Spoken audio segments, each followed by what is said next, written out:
Here.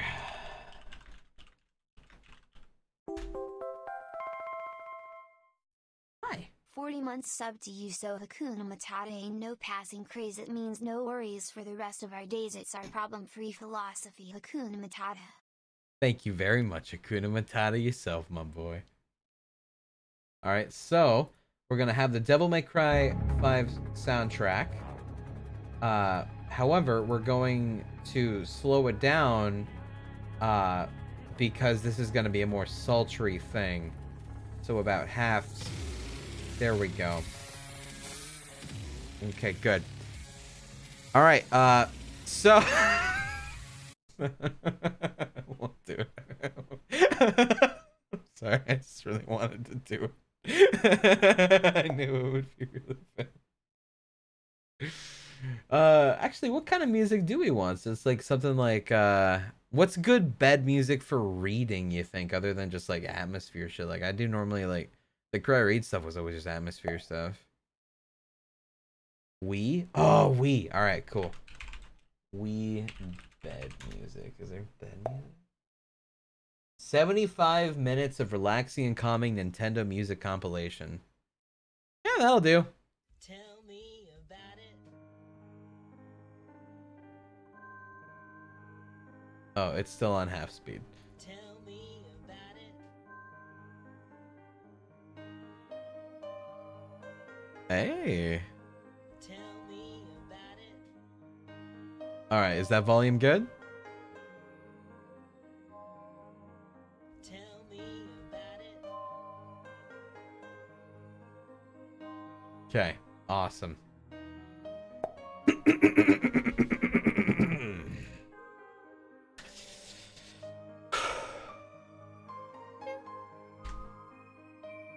Joke by Raya Lovejoke. Chapter 1. Curious Neo. Slender fingers with black painted nails were furiously mashing the buttons on the DualShock controller as the combo meter slowly built up. The young woman wore an expression of complete focus, biting her lips and frowning. Just a bit more. The meter was already showing the first S. Her hands sweaty. She clutched the controller even tighter. Now or never, she thought. However, she was not destined to make the perfect combo that day. Sudden scream tore through the room and shattered her concentration into pieces, the controller falling from her hands as she jolted up in shock. Damn it! She screamed, frustration written all over her pretty face. Now she really regretted setting her ringtone to Black Tears from Heaven Shall Burn. She paced through the room, having the urge to kick something, but answered the phone call anyway. Raya J speaking. She grunted. Can't be any nicer, can you? Familiar. Actually, very favored voice said on the other side. Oh. Well, you always call in the worst possible moment, not my fault, she retorted, still annoyed. Come on, girl. You're happy to hear from me, admit it. Yeah, whatever you say. Her anger was slowly subsiding. Of course she was glad to hear from her old friend. Still not nice enough. Wait. Oh. Still not nice enough. Did I really disturb some hot action? He asked. And Ray could clearly imagine the smirk on the man's stupid face. Almost, she answered laconically. Woohoo, who's the lucky bastard? Ray face-palmed at Dante's hyped answer. No one, she deadpanned. So why you calling? She asked impatiently. Straightforward as ever, Dante mused, probably smirking. Dante mused, probably smirking. And please, Dante, don't tell me you called just because you're bored. She interjected before he continued, so he possibly could change answer. Short laughter was heard from the other side on the line. No, I'm definitely not bored. Quite the opposite. Now, that poked at Ray's curiosity. You see, I have a new business partner. Thought you might want to come and make acquaintance. Oh, so you found a new chick and want mine approval or what? Not that Dante would ever need anyone's approval or anything. For anything. She didn't even want to consider coming over. Dante lived rather far away and in a hellhole. He again laughed lightheartedly. Yeah, something like that. Her jaw dropped.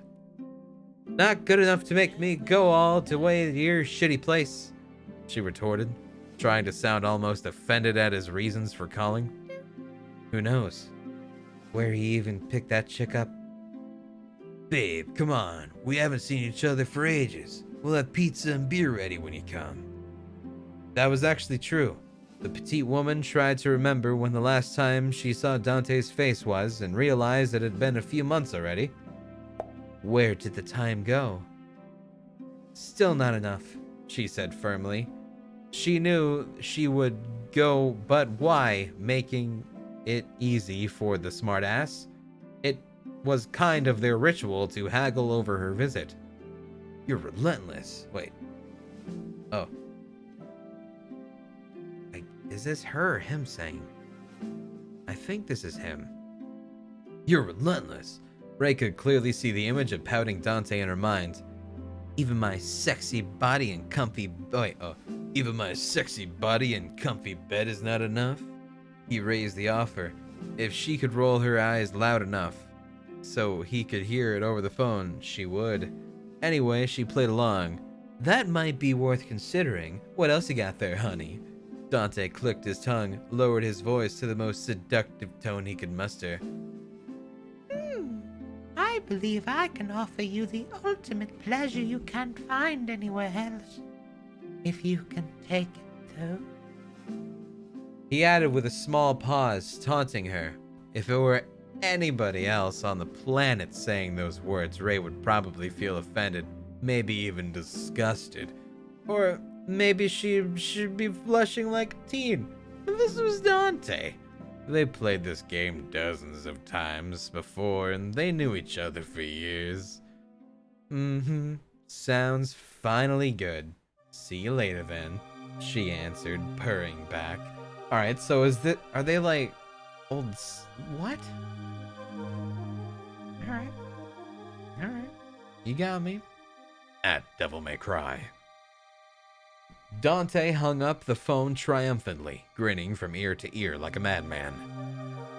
Who are you talking to? Stormy blue eyes pierced through the icy ones as the young man asked, trying to hide his unbearable curiosity. He never heard Dante talk like that, and he was living with him for almost 4 months already, so he believed he knew the older hunter pretty well, but today came as a surprise. Sure, the old man often called Trish or Lady Babe, but he never offered them a place in his bed or the ultimate pleasure. Curious kid, Dante asked, his right brow raised. Kinda. Never heard you, persuading someone this hard. Nero was trying to find a good wording not to sound awkward, but he also said it with nonchalant shrug as if it didn't bother him in the tiniest bit. Jealous. Dante smirked. Nero rubbed his nose with his devil bringer in annoyance. Why would he be jealous? He was curious, just curious. Jealous? And what exactly? Your sorry lazy ass? He spat back at Dante. He couldn't help it. Sometimes he wished he could deal with Dante in a more civil manner, not snarking at every smart-ass remark the old hunter made. It seemed impossible. The laziness, unbearable confidence, and ego in the sky were driving Nero crazy. But sometimes he adored exactly that. Not that he would ever admit it to himself. My sorry lazy ass is perfect and you can't deny it, Dante exclaimed, and to prove his point, he got up from the chair, turned around, and shook that booty. Nero didn't want to look at it, but those tight leather trousers didn't give his eyes any other option.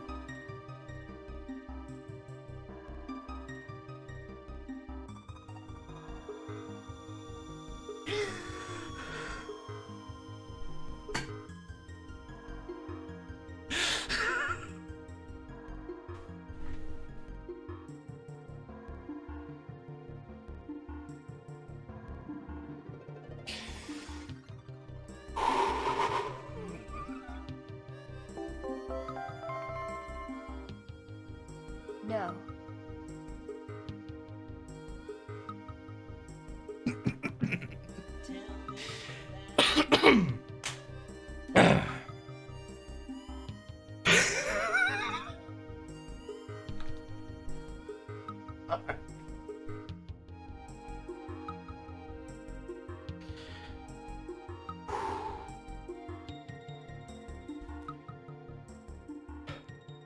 Myers, Dante's behind.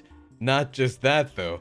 Dante was walking around the office, usually shirtless, showing his broad shoulders, the ripped muscle back abs of a... Nope, let's not go there. Nero quickly stopped the train of his thoughts, glad that he snapped out of it in a mere second, letting out a deep sigh. You're more impossible, he said, rolling his eyes and rubbed his nose again. Then he got up from the couch, stretching himself with a soft creaking of his joints. Time for a walk. The young demon hunter thought. His body was pretty restless from the lack of exercise in the last few days, and his pent-up energy threatened to burst out, probably in a fit of anger if he spent any other minute closed inside the office. He ran up the stairs, picking up his favorite navy blue hoodie, snatching the keys, and the next minute he was standing at the door. Going out, need something? He asked Dante, practically out of habit, then cursing inwardly. He wasn't the only... Wait, what? He wasn't the one to get laid, so why shall he do the shopping? What? What's that mean? Dante smiled fondly at his thoughtful friend. Yep, we will need beer and even more beer, and if they have it, you can also bring honey, Jack. With that, he tossed Nero his wallet. The younger man caught it without trouble, his reflexes being fast, but his brows shut up in unvoiced question. Since when are we buying alcohol for visits? Trish and Lady usually brought their own beverages, or they sufficed with beer alone. Nero started to feel weird about this mysterious woman. Why was Dante going to such great lengths to make her come over? Because he wants to get his dick wet, you idiot! As Nero walked through the now familiar streets of the city, more disturbing questions plagued his mind. If she was that important, why isn't she living closer? Or perhaps she's important to Dante, but not the other way around? I'm sorry. Also, people's importance isn't valued by their distance. Nero, you fool! You're a fool!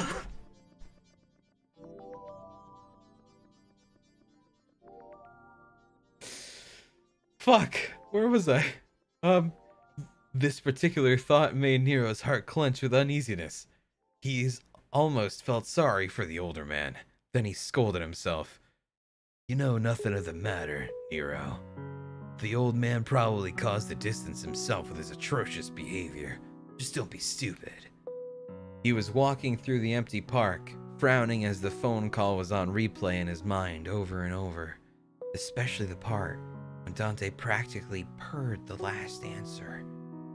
His hands unconsciously curled into fists. Even with the never-ending teasing and banters and sometimes pretty heated fights, he got accustomed to the life with Dante. Was he perhaps scared that this person could change the flow of their days? That might be it, he thought. Not being really honest with himself, but finding the comfort within this explanation, he finally made his way to the grocery store, bought the desired beverages, and without hurry went back into the office. This is naughty. Also, my pants are off now. I saw a flicker. Huggies. Thanks, Panoa Bear.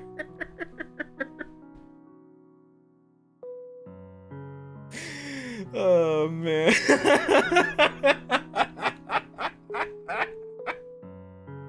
Yo, did Blue Dawn ever finish the VOD? DMC fanfics have a lot of incest? Do they? Interesting. I was unaware. Never finished the...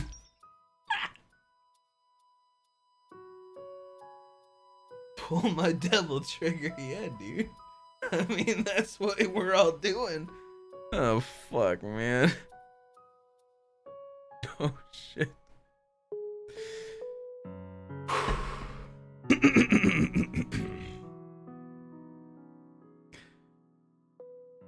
Chapter 2. Don't remind me. When Nero got back, he found Dante exactly how he left him. He was sitting on the creaking chair, legs up on the massive dark table, and the same old magazine in his hands. Oi, kid, did they have it? Dante closed his magazine and tossed it aside. Nero didn't bother to voice the answer. He simply gave a nod, threw Dante's wallet at him, and continued walking into the kitchen, where he stuck the beers into the fridge and set the bottle of Jack in the kitchen counter. While hiding himself from the older hunter's gaze, he finally found the courage to ask, so who's this Ray person? An old friend? No shit! Neo shot back sarcastically and made his way back to the main room, sprawling himself over the couch, spreading his legs and showing him his thick leathery bulge. Dante only chuckled at his friend's quirks. You will see when she comes. I helped her out while on the job, and later she helped back. The older man knew very well that his answers were insufficient, but he couldn't fathom what made Nero so curious. Anyway, I'm just picturing Nero just like bending over and just like spreading his thighs, just like doing all these weird poses and shit, just trying to be as lewd as possible.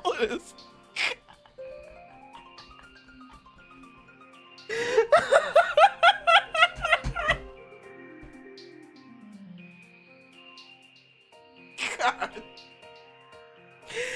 Oh, fuck. Where were we? Okay. Anyway, he didn't reveal anything more simply because he loved observing Nero's aggravated face. Pushing the kid's buttons became his most favorite hobby lately. Nero had those few habits when angered. First, he would always rub his nose. Second, his eyes would become like a stormy sky shining with annoyance, and he would tense his shoulders threateningly. But as Dante knew he could overpower Nero any time, he just found it unbearably cute. In his eyes, the kid was like an annoyed tsundere kitten. Dante always wanted to pat Nero on the head and make some cooing sound, but he always knew better than that. Last time he tried, he ended up with a broken jaw and flying over the room. Wait. Didn't... You just confirmed that Dante could kick his ass, but then he broke his jaw and flew over the room. He smiled softly at the memory. He had to admit Nero's punches and kicks hurt. Want to play a game? He asked his younger companion with mischievous look, pointing at the pool table. Sure, but if I win, you tell me more about her. That certainly made Dante a little bit more excited for the game, and he placed his own demand. Then, if you lose, you pay for everyone's pizza. Nero gave him the look, not the pizza again, but agreed to the condition. I'm really afraid to scroll down. The game was clearly mirroring the mindset of both hunters. The only one that can stop this is Blue Dawn. Nero's shots had a bit of extra power behind them, originating from his uneasiness and agitation, while Dante's were almost lazy but perfectly precise. As Nero watched the balls rolling agonizingly in Nero's pants. Wait. No, Dante's pants. He scowled at them. At his balls. What's up, kid? Not your day? Dante mocked him when Nero missed his shot for the second time. The youngster grunted, rubbing his nose.